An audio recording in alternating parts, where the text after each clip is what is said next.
and welcome to today's Satsang. I'm Sruti, and today I'm going to answer some questions from the recent Buddha at the Gas Pump interview. I will also be reading some short passages from my writing. The first question we have, for me, so far the value of the pain has been to appreciate life much more when I am pain-free, celebrating every pain-free moment. That is certainly valuable, but I still want to find that place where even in the pain, freedom is here.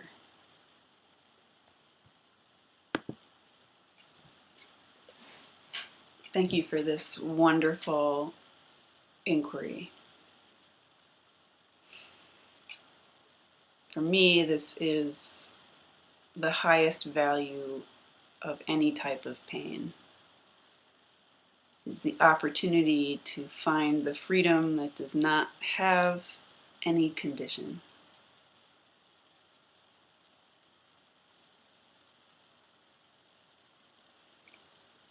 There is much focus on healing the body.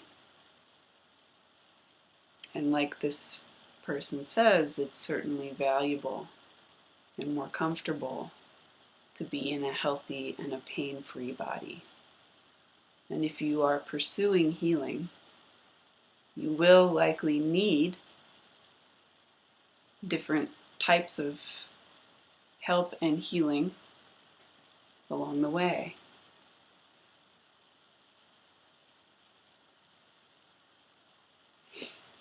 Healing is always valuable, but what if there is a deeper urge?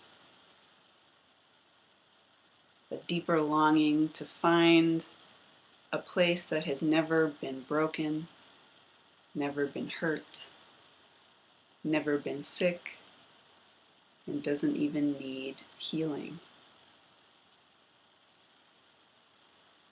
If this is your intention, nothing is needed.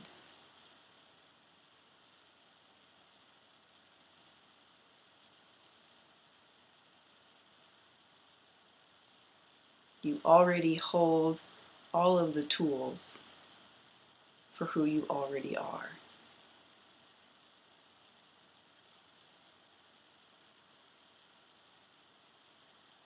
Pain is one of those tools.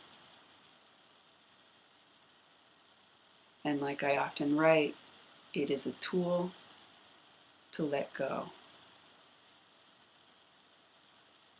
Sometimes in order to find what is already naturally free, we must let go of misunderstandings about what is needed and about who we truly are.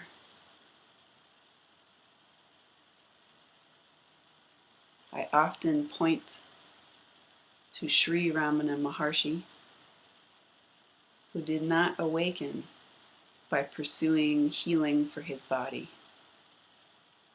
He awakened very humbly, instead by facing the prospect of death of his body.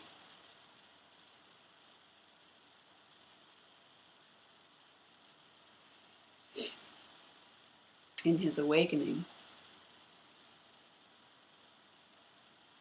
he went below the layers of his body, his feelings, and his mind.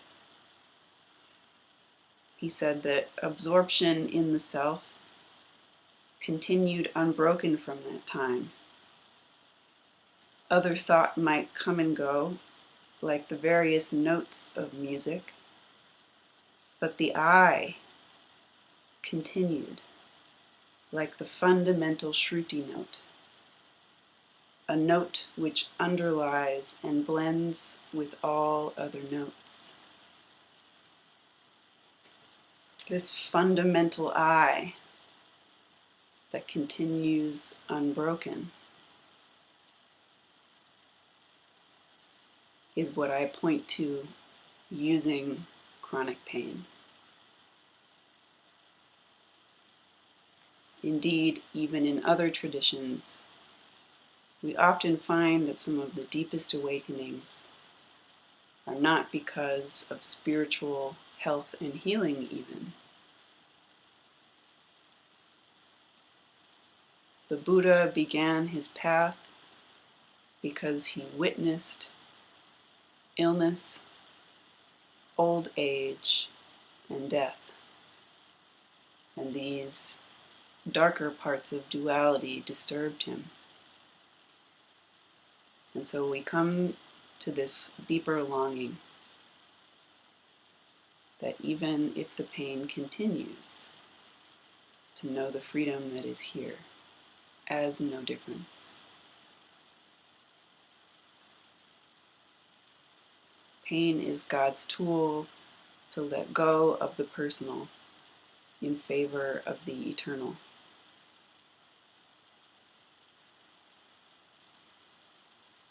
And in letting go of the personal, we find no separation from this God.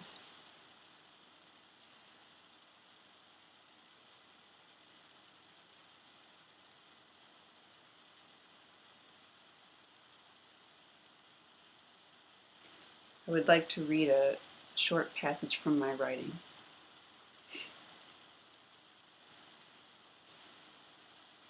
What is in the way of peace and joy and love? What is in the way of true strength or directly contacting God within us? If we feel depressed, we have not lost joy. If we express anger, we have not lost peace. It is not the feelings or expressions that make us who we are. Our own judgment of the pain and the emotion gets tied into a knot of suffering, like a ball of yarn that has fallen into disarray.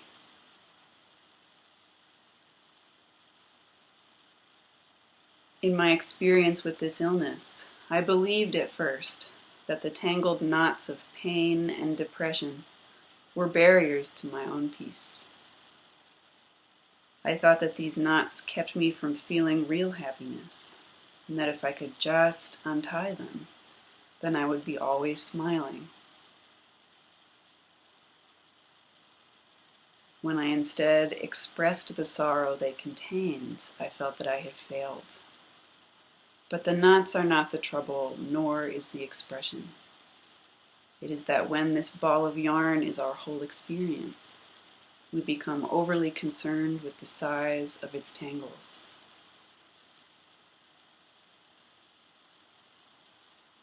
When we focus on our own knots, we easily become overwhelmed by the unexpected and ununderstandable.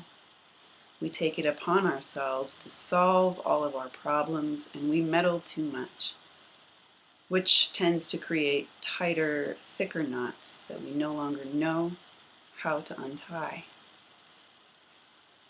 But when the ball of yarn is seen from a distance and from within the vast expanse of our own unconcerned vision, we don't feel that those problems belong to us.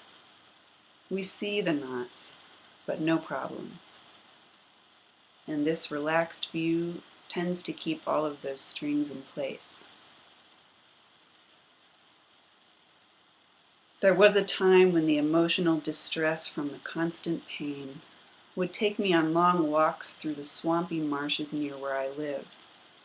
The overgrown trees and branches reflected the muddled emotional state of my inner environment. I would find myself crying hysterically, but I found that whether I had laughed or cried made no difference to the stability of the wider vision behind the distress. As long as we do not collect reactions and behaviors into what we know, we can simply watch them pass through and feel them with pure totality, but remaining fundamentally free of all that is densely tangled. We naturally feel that illness is bad, and that it might disrupt our lives and make our mood much darker. But in the midst of our frustration and sadness, below the physical sensations and the emotional reactions, can we find the one that is always unconcerned and is always doing well? It does not ask you to be happy about illness or to deny your pain. It is calling the attention back to its own wholeness, so that we might experience our pain from the place where we were never unwell or tangled to begin with. From our place of true health, we may find that we can let our bodies feel ill and let our minds fall into disarray. It doesn't seem so urgent, and it doesn't need our fixing. We are already looking out from this unconcerned view without any location, the place without any problem, and the wellness within any illness. This wellness can become the primary place of attention, even in the midst of frustration and fear. It is our primary solution before we find the solution for our pain. And if we can't find a solution, it pulls us into the deepest love, so we may accept any restriction and allow our lives to continue on within this peaceful embrace. This embrace contains the strength to allow the pain to destroy our own happiness, so that we may find the one that has never known any happy or sad feelings. From this deeper place, beyond any disturbance, we may truly smile again, and this will be the smile of the unknowing and eternal one. By contacting this unknowing one, we bring true health into the world, despite any physical illness or emotional distress. There is no cause for us not to rest in our wellness, first and foremost. From this place, even if we are in great pain or bedridden, we are still in service to ourselves and others. We need not be healthy and active to live fully. When watching the snow fall on a wintry day is more dynamic than skydiving, then we are seeing from the viewpoint of true health. But we will not find snowflakes to be all that engaging by watching them with knowing eyes. For full engagement, we can allow the pain to disrupt our personal perspectives. Pain is not moved or affected by our arguments, so we can use it to deconstruct what we know about ourselves and what we think our lives should be. Pain can assist in deconstructing our personal framework, because pain never fits in unless it has been shimmied in with gum and thumbtacks. Trying to integrate it will only cause our personal framework to crumble, and so our true foundation can be revealed. When this foundational layer is unearthed, it needs no additional building blocks. Each time we try to build ourselves up, we find we are again vulnerable to that structural failure. Our true foundation is the lowest one and will survive each personal failing.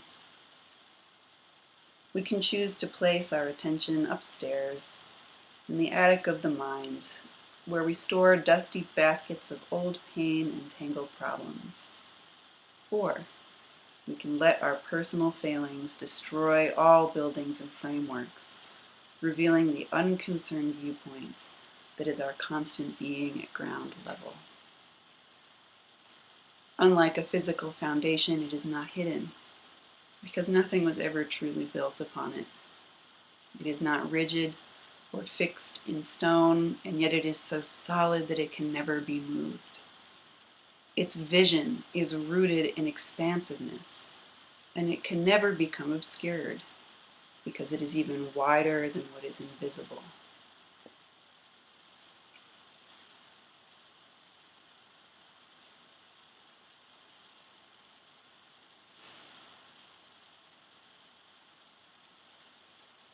Okay, next question. Is it possible to remain aware while using pain relief medication? Yes, of course, it is more than possible. There is nothing in your experience that can keep you from your awareness. There is no practice or condition in this world of form that you need follow to find yourself.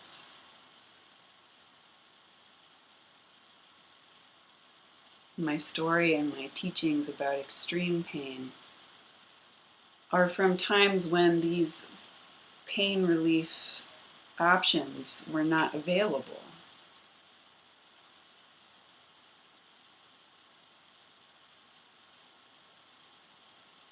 When they are available, I certainly do choose to relieve this body of pain. I have seen therapists and I have sought medical help. The guidance for these options for healing this body become much clearer when it is clear that I am not this body. There was a young woman I had the enormous gratitude of knowing very briefly, who, whether or not she knows, was one of my greatest spiritual teachers. She was young, maybe 22 years old when she passed. She had leukemia for many years as a young woman, and she did not recover.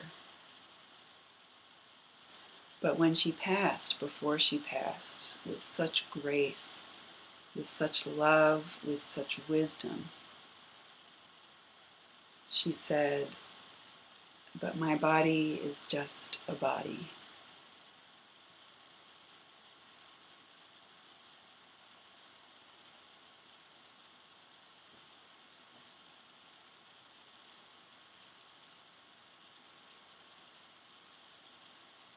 Especially when we are in physical pain or facing death, we may urgently need to know that there is no distance between ourselves and our own wholeness, between ourselves and the unconditional love of God. God is much kinder. All of life is much gentler than the human mind's view of it.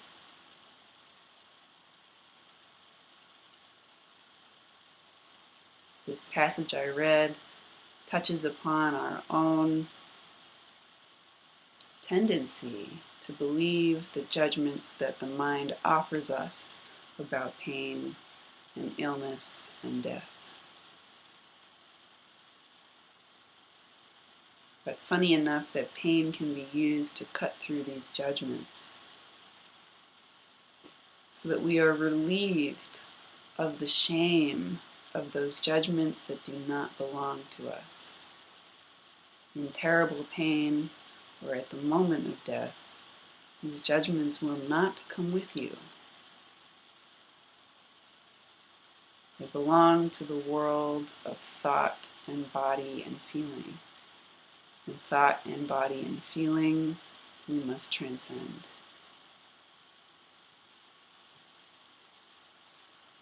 We must know most immediately how we are able to see each of these aspects of our experience.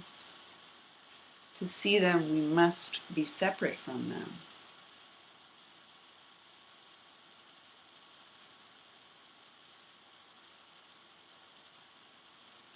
In discerning the gap between our experience and our most immediate being, we are engaged in a moment-to-moment self-enquiry. Never an avoidance, and never a drill. Not even a practice. Just a willingness to look in this moment. Just simply look without judgment. Look at judgment from below the noise of those thoughts. Look at feelings.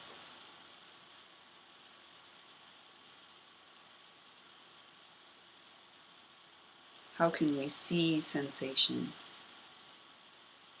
How can you hear hearing?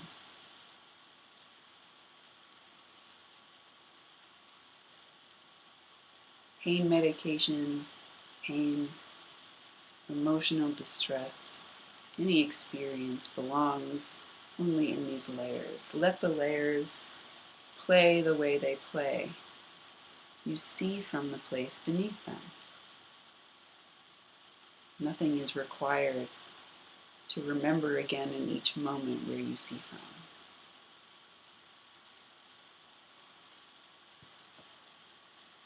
Next question. How did your experience affect your relationship with what one would call patience?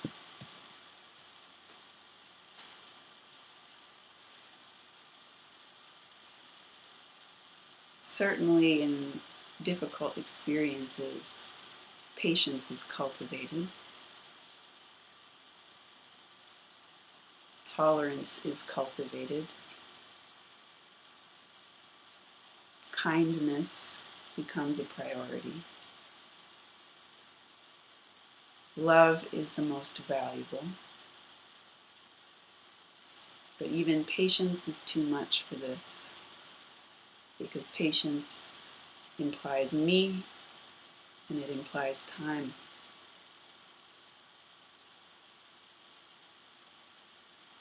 Pain cuts through our experience of time.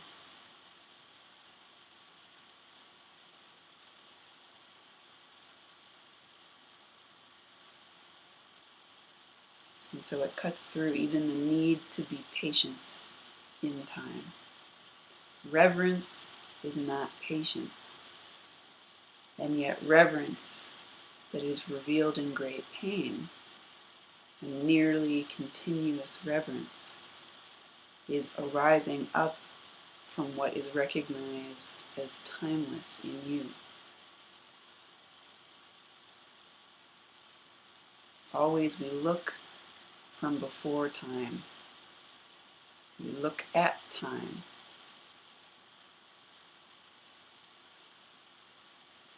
The body experiences time. It ages. It changes.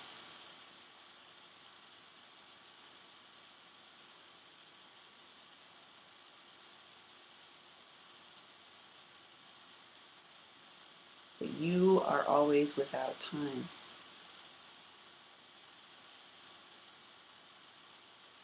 Even if pain is experienced moment to moment, it exists in time.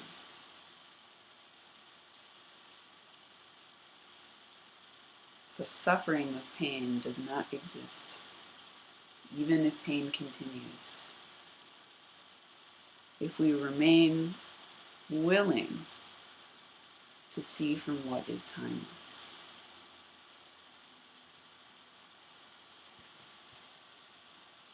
Okay, next question. I try to meditate without the meditator, without the seeker, without the ego. Just sit quietly with what is. Yet due to old habits of my brain and mind, I constantly fall into the fictional world of past and future and fantasy. In order to not allow my mind to go there, I must deploy the same ego that I try to sit without, as this present police.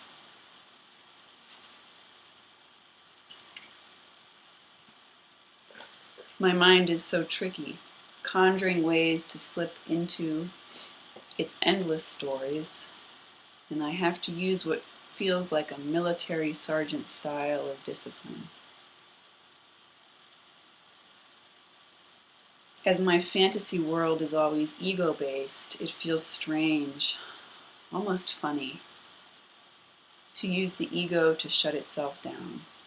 It's like the cop and the thief are the same person, playing this futile catch-me-if-you-can game. In the end, it only strengthens the ego, gives it more power of authority. Can you help me to find a way to do this differently? Leave the egoic mind out of it and yet stay present with awareness.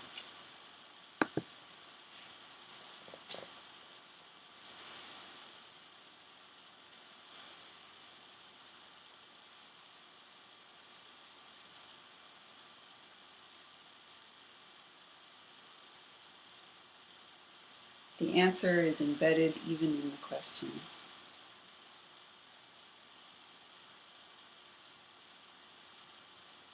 To be able to see the whole catch-me-if-you-can game. To see both the cop and the thief. And there is a desire in here, a subtle desire keeping this game going, but also, more importantly than keeping this game going, remaining interested in this game, even if it's a sort of negative kind of interest, a sort of interest in not wanting it to be there anymore. And this reminds me much of even physical pain.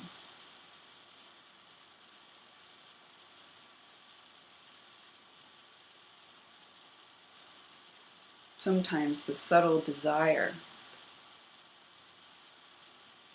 even the most natural, understandable, subtle desire to not want pain in this moment, even while it is present,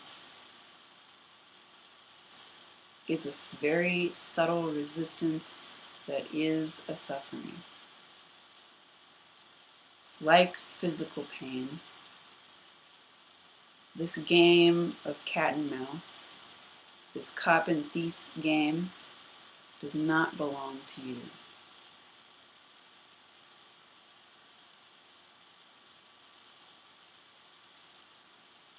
You are neither cop nor thief.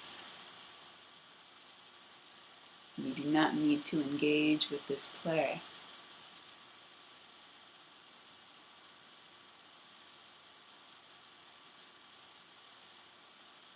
As you have said, engaging seems to even strengthen it somehow. Even the interest in this game keeps it going. And much like this passage I read, the metaphor was a ball of yarn. And meddling with this ball of yarn causes it to tangle and tangle and tangle and tangle. But if the yarn is from a distance, you see the whole yarn. You see the whole game play out in front of you. How else could you describe this game to me and all of its players? How do you know simply that this game occurs with all of its players?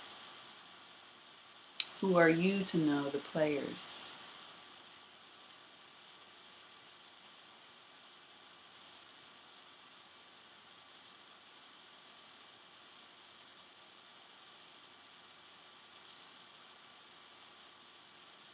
Do we need the game to end to remember where we see the game from?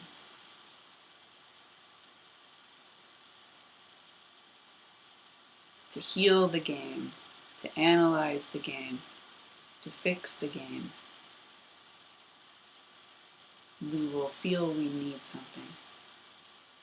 And we are always welcome to do what we feel we need to. God is much kinder than the human mind. God allows us freedom to explore any experience we need.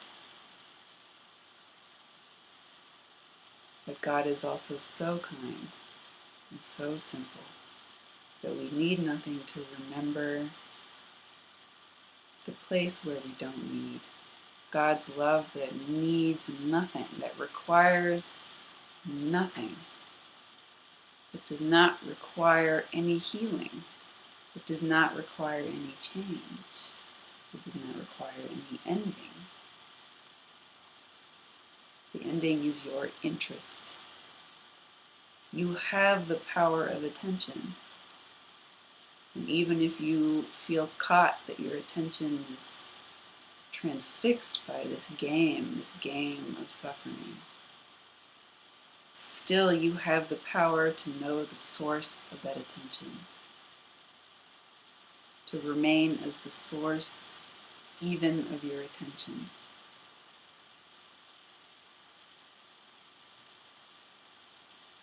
It is not a doing.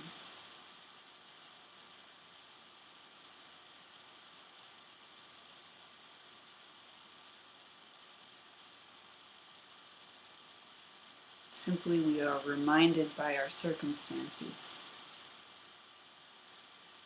We are reminded of what we already know. But when other voices, the voices of the mind, the sensations of the body, the strength of our feelings, especially the darker feelings, when they become so loud, and fear is there, so quickly we listen to fear. And when we listen to fear, we need. And when we need, we notice so much rigid,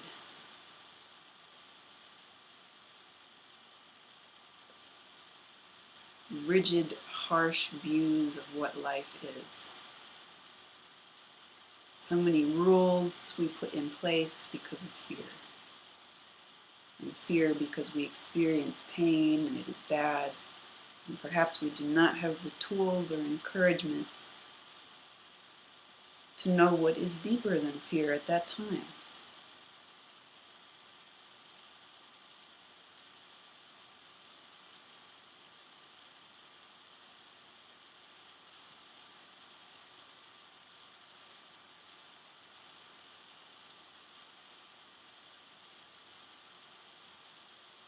The more intense our experience becomes in this moment,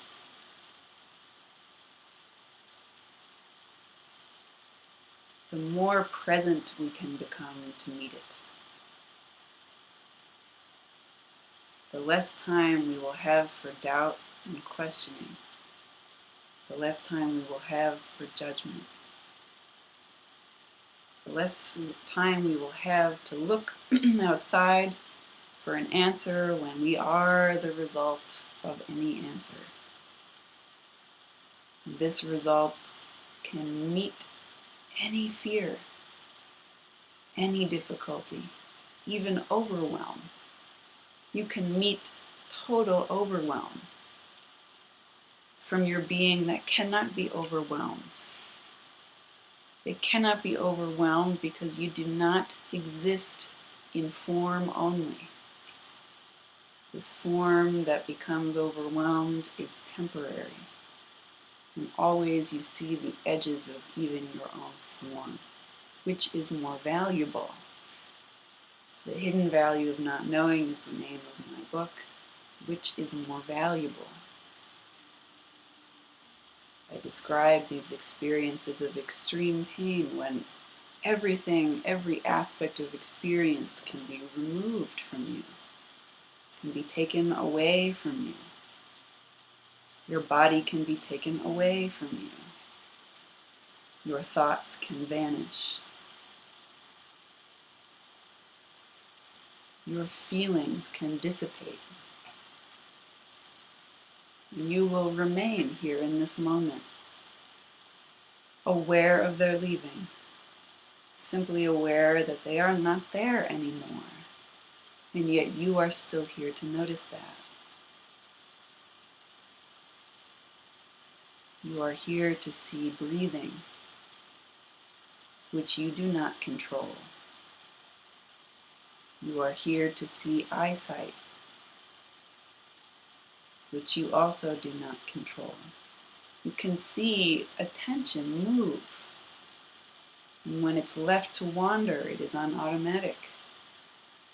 Attention can move automatically, and you see the movement of attention.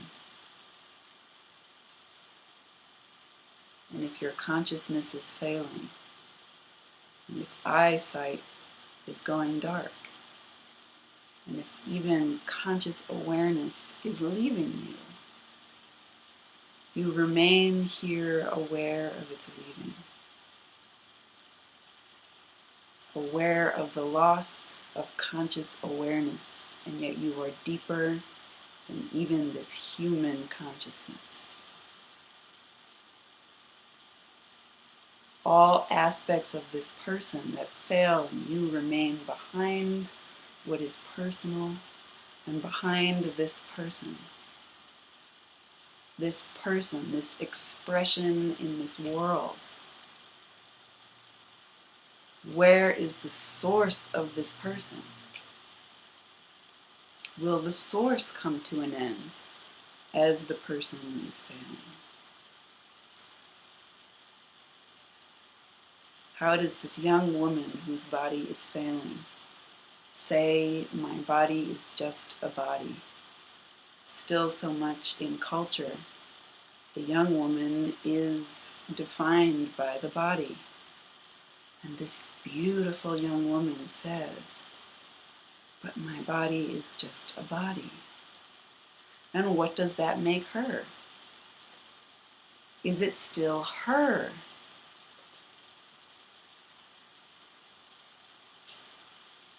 How does she know about the young woman? Does that make her a woman very deeply?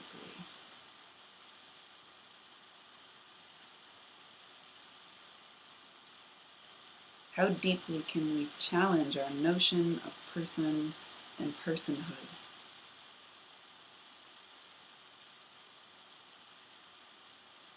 This expression of person is divine. It is okay. Whatever we experience as this person is okay. And we may know this when we question each layer of that person. To know if we are very deeply, personally, only that person. Or if where we see from is much deeper. If where we see from has any gender. If where we see from has any appearance. Will we see the one that we see from? And what would that one look like?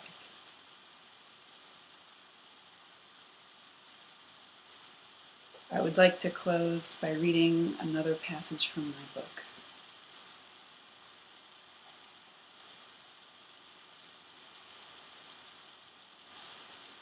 From within our own grounded view, we will find that all of life is like a continuous meditation.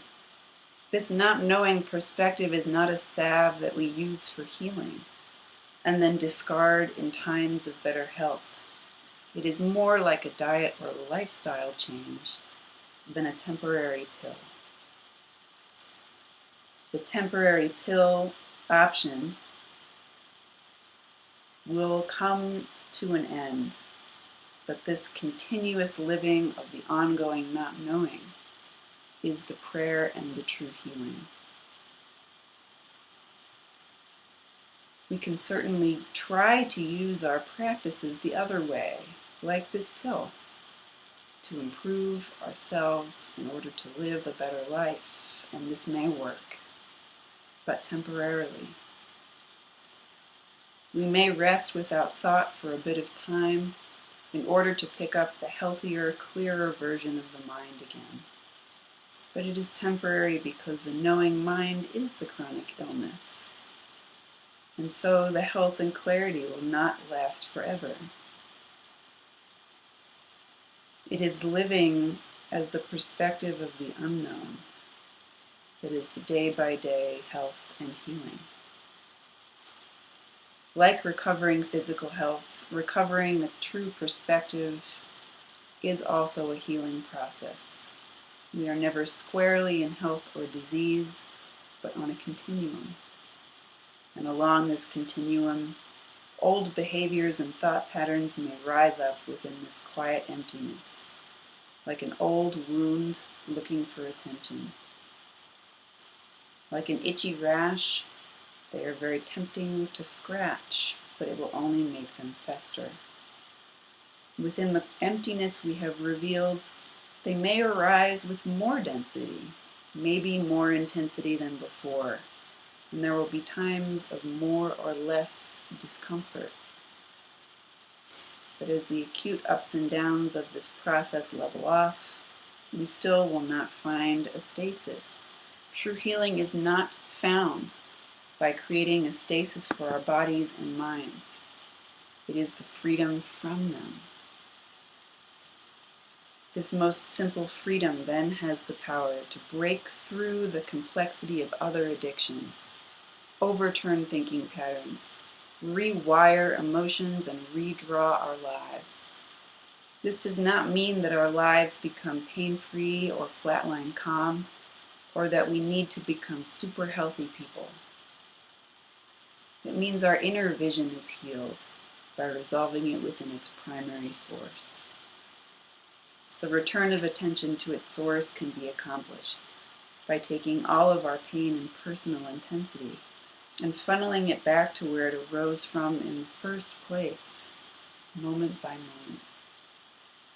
Instead of funneling it elsewhere into relationships or work or any addiction, the only appropriate place for it is back into our innermost core of attention.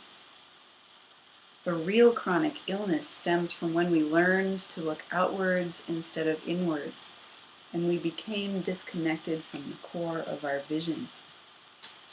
And by the time the disconnection becomes acute and painful, the resolution doesn't look so simple.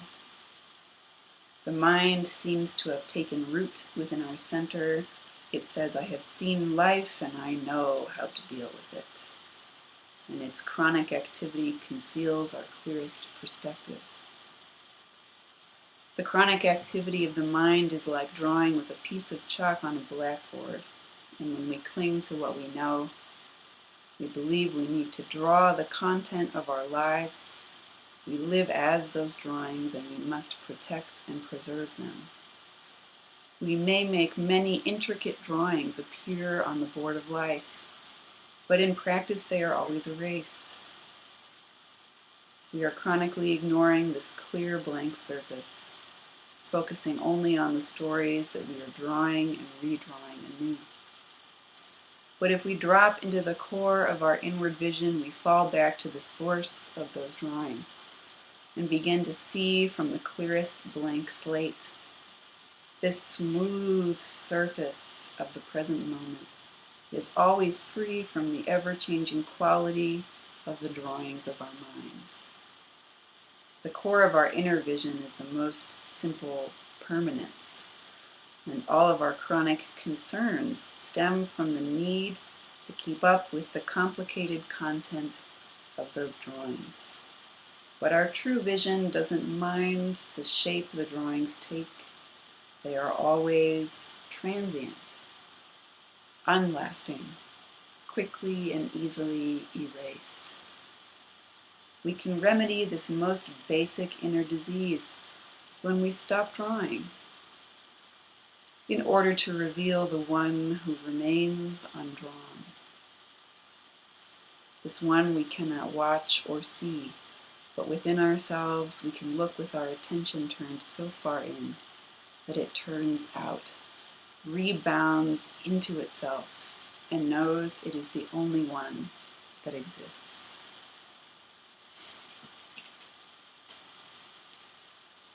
Thank you so much for joining me for Satsang today.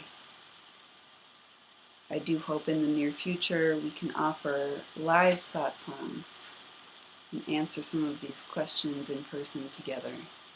In the meantime, if you have an earnest inquiry, please feel free to send them to my email, which is on the website, shrutisanga.org, and it is inquiries@shrutisanga.org.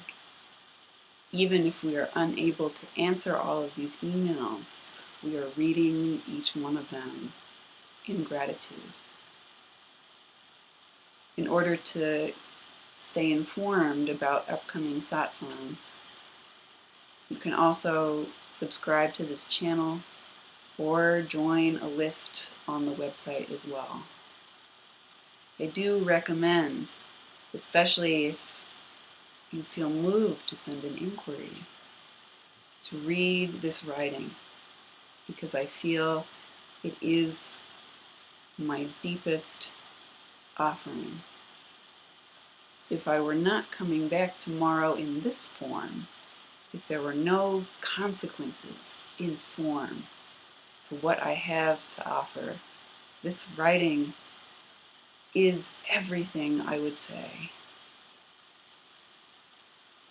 It is everything that is meaningful and everything I live and die by. And it is love. And my highest intention is satsang, is to see the face of God, not just in myself, but in you, in the circumstances, in all things. And I invite you, if this is also your highest intention, to meet me here in satsang. With so much love.